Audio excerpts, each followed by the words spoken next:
오늘 주일 아침 우리에게 주시는 하나님의 말씀입니다. 구약성경 호세아서 10장 12절 말씀입니다. 이 기록된 계시의 말씀을 봉독해 드릴 때에 여러분 각자의 심령 속에 실제로 그리고 실체로 거하시는 예수님의 음성을 꼭 들을 수 있기를 원합니다. 호세아서 10장 12절 말씀 시작. 너희가 자기를 위하여 의를 심고 긍휼을 거두라. 지금이 곧 여호와를 찾을 때니 너희 묵은 땅을 기경하라. 마침내 여호와께서 임하사 의를 비처럼 너희에게 내리시리라. 아멘.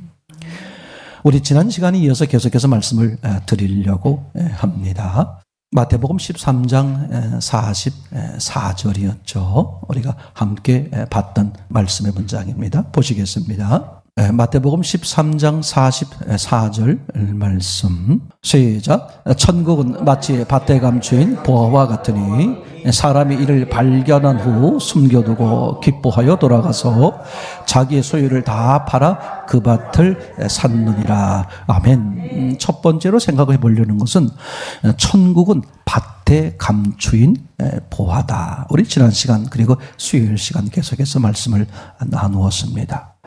여러분 신앙생활의 목적은 결국은 천국이에요. 그죠? 그러니까 천국을 실패하면 그것은 신앙생활이 꽝인 것이죠. 근데 오늘 주님은 천국을 어떻게 비유하셨냐 하면 천국은 밭에 감추인 보화와 같다. 그렇게 말씀하셨습니다.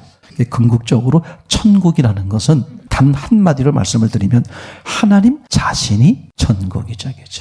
그러니까 하나님과 함께하면 그 사람이 뭘 누리는 거예요? 천국을 누리는 것이고 하나님을 떠나면 그 사람은 천국은 사라지게 되는 것이라고 말할 수 있겠습니다. 그러니까 하나님이 주시려고 하시고 주시는 모든 은혜요 복이요, 이게 다 한마디로 뭐라고 표현할 수 있다? 이걸 천국이라고 말할 수 있고 이게 밭에 감추인 보화다, 이렇게 이야기를 해볼 수 있습니다. 그런데 하나님이 주시는 보화는 어디에 있다?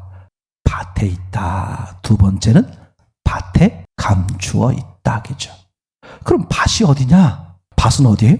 우리 육신의 삶이 밭이다. 이 세상이 밭이고 이 땅이 밭이고 우리 육신의 삶이 밭이다. 그것을 성경에서는 광야 생활이다, 그렇게 말했어요. 그러니까 광야 생활에서 어떻게 했느냐, 즉 보화를 발견한 사람은 가나안 땅에 들어가는 것이고 오늘 보화를 발견하지 못하면 가나안 땅에 들어갈 수가 없게 되는 거겠지요. 그러니까 밭은 뭐다? 우리의 삶 자체가 밭이에요. 그러니까 하나님이 우리의 삶 속에, 우리의 생활 속에, 우리가 일생을 살면서 만나는, 겪는 모든 일들 속에 하나님이 주시는 뭐가 있다? 보화가 있다. 절대 있잖아요. 천국이 어디 있습니까? 여기 있습니까? 저기 있습니까? 예수 그리스도가 어디 있습니까? 여기 있다 저기 있다 하지 마라. 절대 원리입니다. 그러니까 우리가 하나님을 찾아가는 게 아니라 하나님이 우리를 찾아오시는 거죠. 그렇죠? 그래서 하나님, 즉 천국, 하나님이 주시는 모든 은혜는 밭에 있다. 너희 속에 있다. 너희 삶 속에 있다. 그럼 누구라고 할지라도 내 삶을 충실히 살면 뭘 발견한다? 보화를 발견할 수 있다. 그렇죠?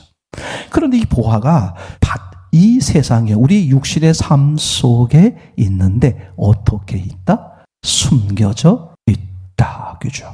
그런지 우리가 평생 할 일은 뭐예요? 보물찾기 하는 거예요. 내 삶에 숨겨져 있는 뭘 찾는 거예요? 보화를 찾는 것. 왜 식사를 하십니까? 왜 잠을 주무십니까? 왜 일을 하십니까? 왜 그것을 하십니까? 네 모든 것의 삶의 목적은 어디에 있다? 하나님이 감추어 두신 보화를 발견하는 데 있다. 나는 이게 아무리 생각해도 너무 감사해요. 그 사람의 능력이나 그 사람의 지혜나 그 사람의 재능이나 그 사람의 노력이나 그 사람의 수고로 이 밭에 감추인 그 보화를 발견하게끔 하지를 않으셨어요. 난 그게 최고로 말씀을 나누면서 너무 감사하다. 자, 그러면 이제 두 번째 생각해 보려고 그러는 것은 그렇게 감추어져 있는 보화를 발견하기 위해선 뭘 해야 된다? 밭을 갈아 엎어야 한다. 이게 우리의 할 일의 다예요. 뭐라는 거예요? 보화를 발견하기 위해선 밭을 갈아 엎어야 한다. 자, 그러면 이제 구약 성경에서 등장하는 이 보화 사건을 몇 가지, 한두 가지만 추려서 보겠습니다. 아, 그게 발견해야 될 기회였구나. 하나님은 그렇게 하시는구나. 아, 거기서 나는 어떻게 했었어야 되는 거였구나. 그죠? 제일 첫 번째 사건이 뭐냐 하면 가인과 아벨 사건이 되겠습니다. 자, 성경을 찾아보시죠. 창세기 4장 5절에서 7절입니다. 네, 시작. 가인과 그 제물은 연락하지 아니하신지라 가인이 심히 분하여 안색이 변하니 여호와께서 가인에게 이르시되 내가 분하여 함은 어찌미며 안색이 변함은 어찌미뇨. 내가 선을 행하면 어찌 낯을 들지 못하겠느냐. 선을 행치 아니하면 죄가 문에 엎드려 있느니라. 죄의 소원은 내게 있으나 너는 죄를 다스릴지니라. 아멘. 아멘.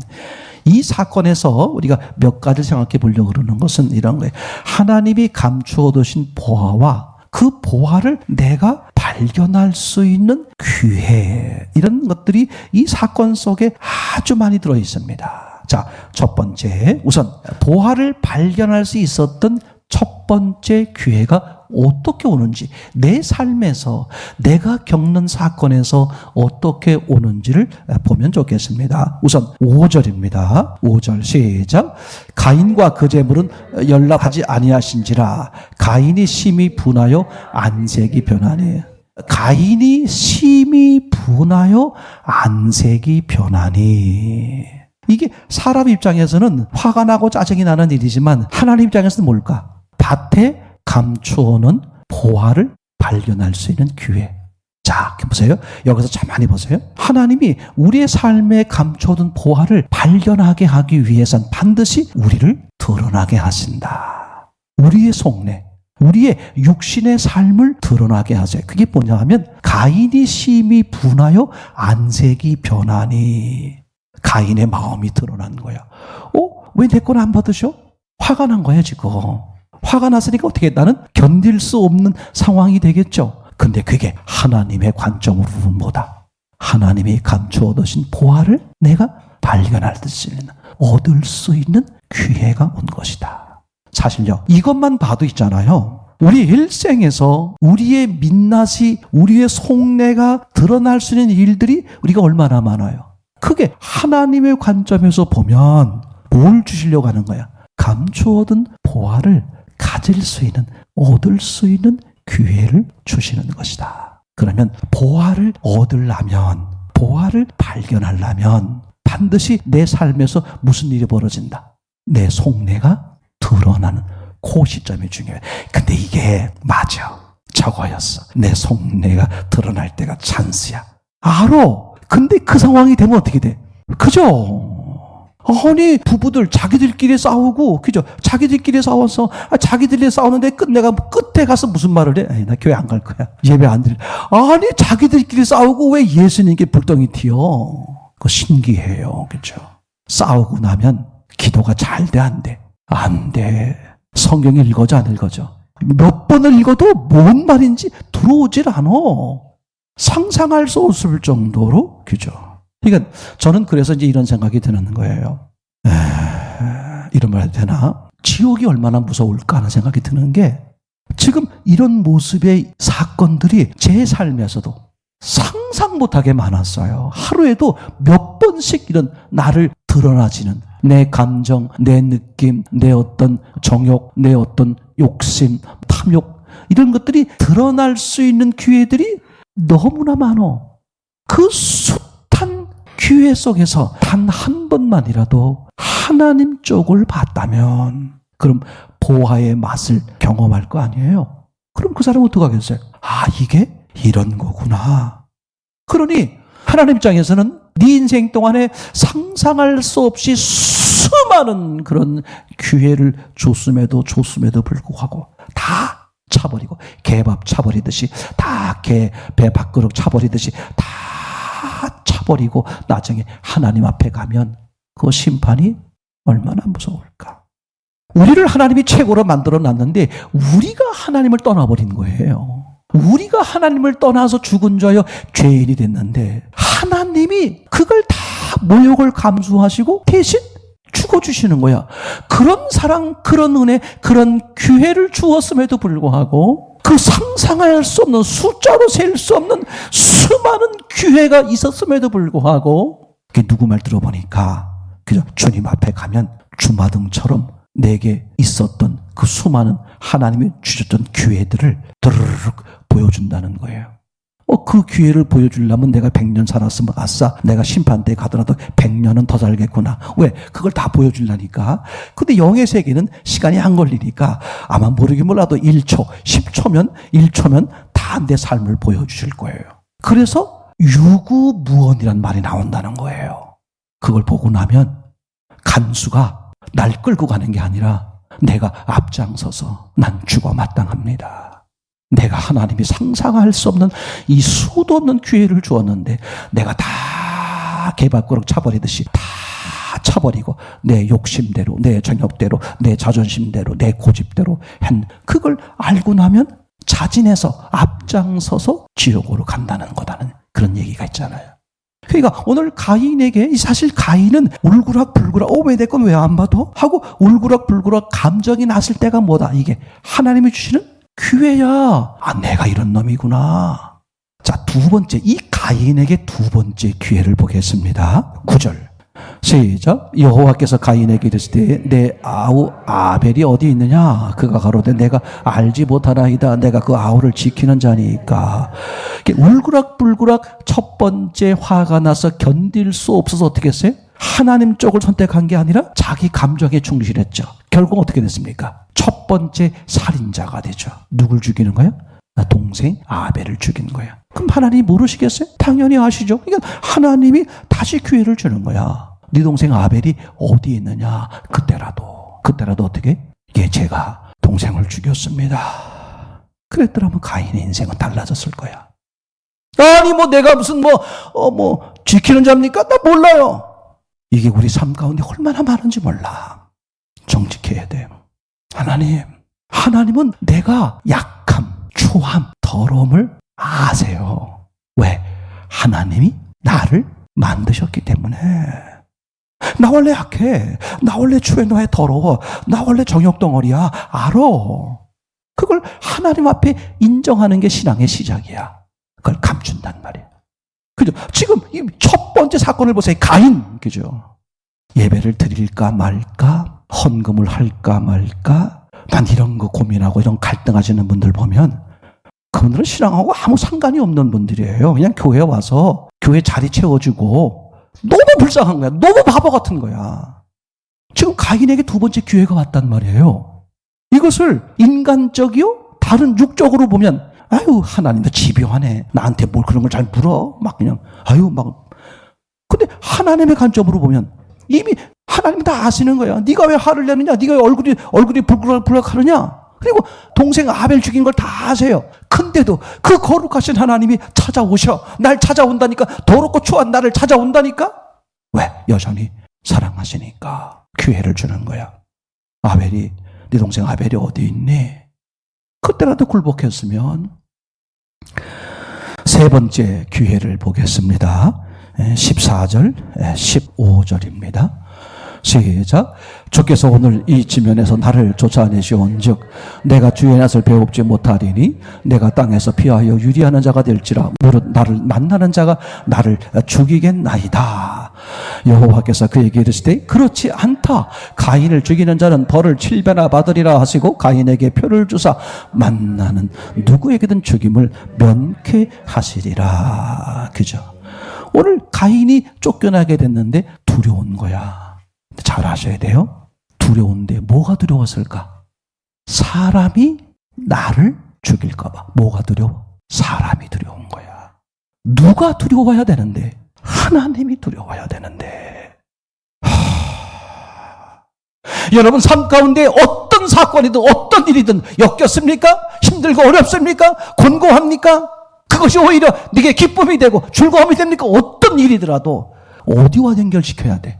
하나님이야. 하나님이 내가 뭘 말하는 걸까? 하나님 앞에 정직하세요. 그럼 사는 길이 벌려져. 캄캄해도, 앞뒤가 다 막혀도, 사업이 됐든 일이 됐든 질병이 됐든 어떤 문제일지라도, 그죠? 광야가 그렇잖아. 앞에도 광야, 뒤에도 광야, 양 옆에도 광야. 광야 아닌 곳이 없어. 단 한 군데. 어디? 하늘은 뚫렸단 말이야. 하늘을 바라보는 사람은 다 살았죠. 하늘을 바라보라는 신호야. 내가 앞에 장애물이 있습니다. 저 사람 때문에, 저 인간 때문에, 저 사건 때문에, 저 일들 때문에 내가 앞으로 나아가지 못합니다. 그게 아니라니까.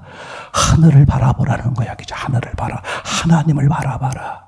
오늘 이 가인은요, 그저 이제 다 쫓겨나는 상황이 돼서 아무도 자기를 알아주지 않아. 어딜 가도 분명히 다 소문났기 때문에 사람들이 날 죽일까 봐 두려워하는 거야. 사람을 두려워하지 말고, 육신을 죽이는 사람을 두려워하지 말고, 육과 영을 죽이는 하나님을 두려워하라 그랬잖아요. 그죠?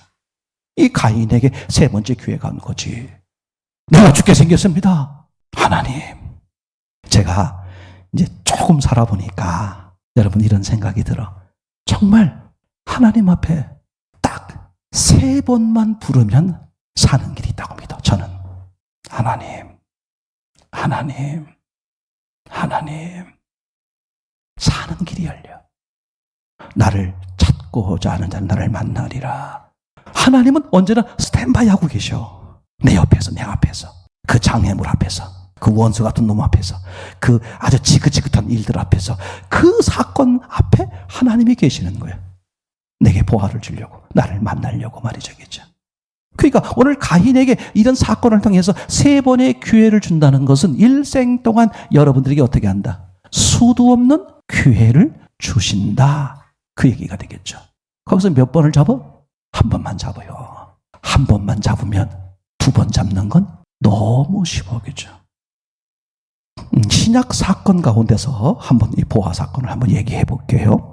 자, 마태복음 8장의 문둥병자 사건입니다. 8장 2절에서 4절 함께 읽을게요. 시작.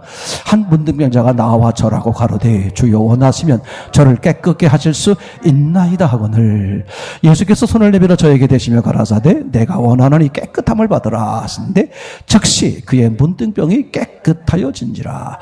예수께서 이르시되 삼가 아무에게도 이르지 말고 다만 가서 제사장에게 내 몸을 보이고 모세의 명한 예물을 드려 저희에게 증거하라. 그죠? 이 문둥병이 걸렸어요. 그 당시로 말하면 천형이라고 할 정도로, 그죠? 고칠 수 없는, 상상할 수 없는, 그죠?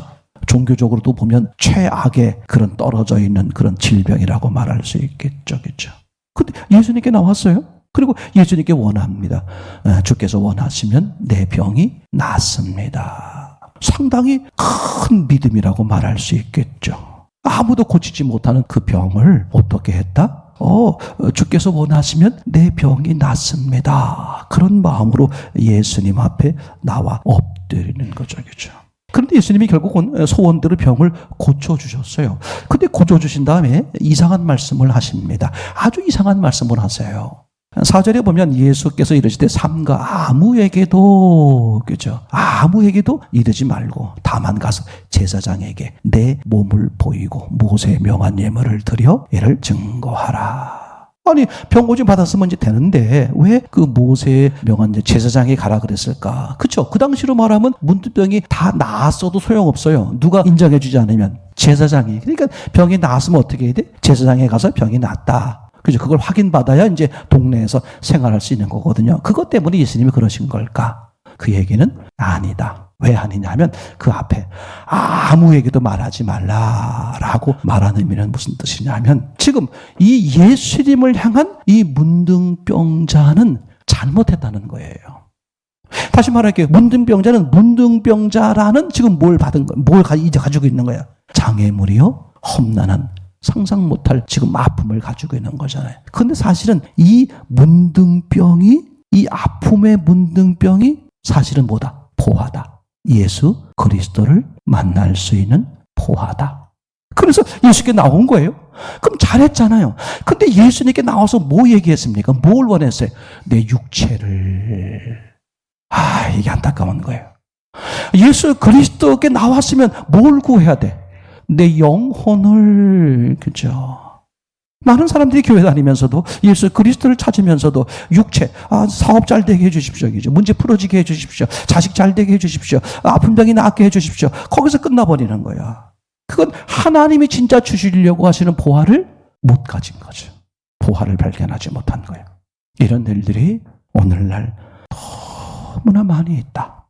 한 사건 다르게 보겠습니다. 부자 청년 이야기가 되는데 마가복음 10장 22절입니다. 그 사람은 재물이 많은 거로 이 말씀을 인하여 슬픈 기색을 띠고 근심하며 가니라. 예수님께 나오는 걸 잘했어요. 예수님께 나와서 이제 보화를 차지하려고 그러는데 무슨 일이 벌어졌어요? 뭐가 마음에 걸렸다? 재물, 재산. 하나님이 주시는 보화를 갖는 방법은 뭐다? 내 재산을 파는 거야. 그렇죠? 이거죠. 헌집 줄게 새집 다오. 나쁜 사람이네. 저는 바꾸겠습니다. 새집 줄게 헌집 다오. 예수님은 이렇게 하는 거야. 하찮은 네가 가지고 있는 걸 주렴. 그럼 내가 최고의 꽃 영원한 것을 너에게 줄게. 다시 말하면 너를 나에게 주렴. 내가 나를 너에게 줄게. 와. 기껏 예수님 앞에 나와가지고 기껏 교회 왔다가 교인들에게 시험 들고 사람들에게 뭐 적응하고 저 같은 경우는 멀쩡하게 교회 나왔다가 교회 와서 병 들었어요. 근데 주님이 그런 마음 주셨기 때문에 그러겠지.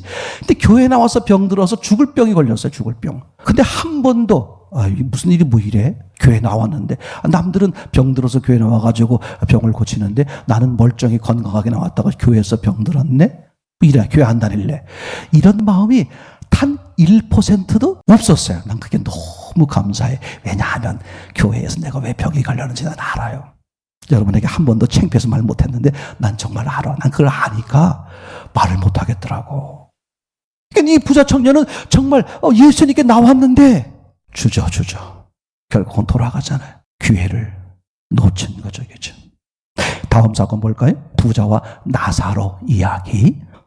누가복음 16장 19절에서 21절. 자, 빨리 보겠습니다. 한 부자가 있어 자색옷과 고운 베옷을 입고 날마다 호화로이 연락하는데 나사로라 이름한 한 거지가 헌대를 앓으며 그 부자의 대문에 누워 부자의 상에서 떨어지는 것으로 배불리려 하며 심지어 개들이 와서 그 헌대를 핥더라. 아멘. 부자가 왜 지옥 가고 이 거지가 왜 천국 갔을까? 그죠? 지금 여기 읽어드린 그 내용 속에 들은 거죠. 그러니까 부자는 이 땅, 이 세상, 육신의 삶이 자기 인생의 목적이었지. 그럼 하나님이 그 밭에 감춰둔 보화는 하늘의 꽃이요, 영적인 것이요, 영원한 건데 관심 없는 거야. 육이 좋아, 이 땅이 좋아, 물질이 좋아, 보이는 게 좋아. 이 땅이 전부야. 영원한 나라가 어디 있어? 천국이 어디 있어? 실제로 있잖아요. 교회 댁에 보면 어떤 사람들이 나와? 어려운 사람들이 나오잖아요. 마음이 어렵든 뭐가 어렵든 그죠? 그럼 풍성해지면 어떻게 돼? 교회를 떠나는 사람들이 많다. 우리나라도요, 60년대, 70년대, 80년대 왜 그렇게 교회가 부흥했을까? 여러 가지 이유가 있지만 그 중에 어떤 요소가 있을까? 어려웠으니까. 근데 이제 2000년 들어서면서 먹고 살만하니까 어떻게 돼? 더 이상 내게 필요가 없는 구차는 존재가 돼버렸어. 예수 그리스도가. 이게 얼마나 무서운 사건인지 몰라요. 그러니까 부자는 그죠? 이 땅이 좋은 거야. 지금으로 말하면 신앙생활 하면서 이 땅이 잘 되는 거. 근데 반대로 이 거지라는 것은 그죠? 부자의 반대 개념을 말하는 것이지 이 땅에 관심이 없었다 그 얘기 하려고 하는 거예요. 그럼 어디에 관심이 있었다? 하늘에, 하나님께. 이런 얘기가 되잖아요. 그러니까 부자는 기회를 놓쳐버린 것이고 이 나사로는 기회를 잡은 거죠. 다음 사건 가롯 유다 얘기해 볼게요. 이 가롯 유다에게 얼마나 많은 기회가 주어졌는지 몰라요. 그죠? 자, 가룟 유다에게 마태복음 26장 20절부터 25절 한번 보겠습니다. 읽다 보면 첫 번째 기회, 두 번째 기회가 등장하는데 시작. 저물 때 예수께서 12 제자와 함께 앉으셨더니 저희가 먹을 때 이르시되 내가 진실로 너에게 이르노니 너희 중에 한 사람이 나를 팔리라 하시니 저희가 심히 근심하여 각 여짜오되 주여 내니까 대답하여 가라사대 너와 함께 그릇에 손을 넣는 그가 나를 팔리라. 인자는 자기에게 대하여 기록된 대로 가거니와 인자를 파는 그 사람에게는 화가 있으리로다. 그 사람은 차라리 나지 아니하였다면 제게 좋을 뻔하였느니라. 예수를 파는 유다가 대답하여 가로되 랍비여 내니까 대답하시되 내가 말하였도다 하시니라. 아멘. 첫 번째 기회를 보면 21절입니다. 저희가 먹을 때에 내가 진실로 너에게 이르노니 너희 중에 한 사람이 나를 팔리라. 지금 예수님이 12 제자와 함께 식사하시면서 너희 중에 한 명이 나를 팔리라. 그게 가룟 유다에게 뭐예요? 자기 밑창이 들키는 거잖아요. 들키고 드러날 때 맞습니다. 제가 그놈입니다. 저를 긍휼히 여겨 주옵소서. 사는 거예요. 그죠? 첫 번째 기회를 놓쳐버리죠. 두 번째 기회 25절입니다. 예수를 파는 유다가 대답하여 가로되 랍비여 내니까 대답하시되 내가 말하였도다. 제가 그렇습니까? 그래 너야. 그때라도 유다는 어떻게 했어야 돼? 저군요. 저를 긍휼히 여겨 주옵소서이죠. 이 기회를 놓쳐버리는 거죠.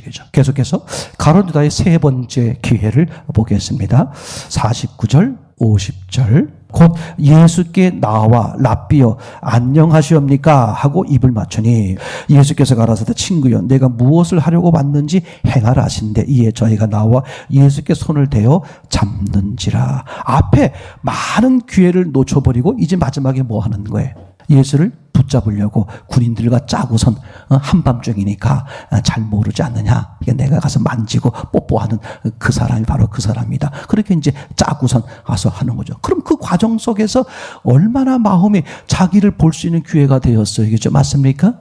우리 모든 사람에게 다 그래요. 어떤 일을 만나십니까?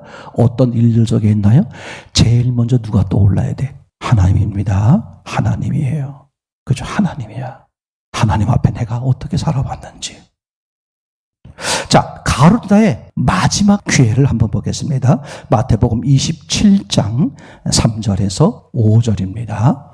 시작. 때에 예수를 판 유다가 그의 정죄됨을 보고 스스로 뉘우쳐 그 은 30을 대제장들과 장로들에게 도로 갖다 주며 가로되 내가 무죄한 죄를 팔고 죄를 범하였도다 하니 저희가 가로되 그것이 우리에게 무슨 상관이 있느냐 내가 당하라 하거늘 유다가 은을 성소에 던져놓고 물러가서 스스로 목매어 죽은지라. 얼마나 마음이 이제 갈등이 돼서 다 견딜 수 없는 괴로움에 막 미쳐오는 거잖아요.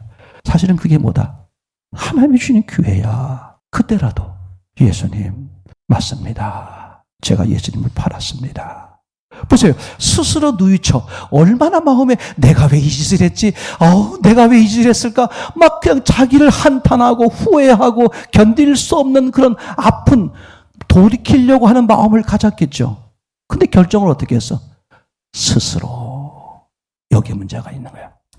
어떤 상황 속에서도 스스로 결정하지 마세요. 주님이 하자는 대로 할게요. 주님이 가장 기뻐하는 기도가 그 기도입니다. 내 뜻대로 마음 쓰고 아버지 뜻대로 하옵소서. 그리고 거기에 곁들여서 아버지 뜻대로 하시는데 제가 혹시 믿음이 없어서 반항할지 모르니 아버지 뜻대로 따를 수 있는 믿음도 허락해 주소서. 하나님이 가장 기뻐하는 믿음이에요. 주님은 나를 살리려고 하시는 것이지, 그죠?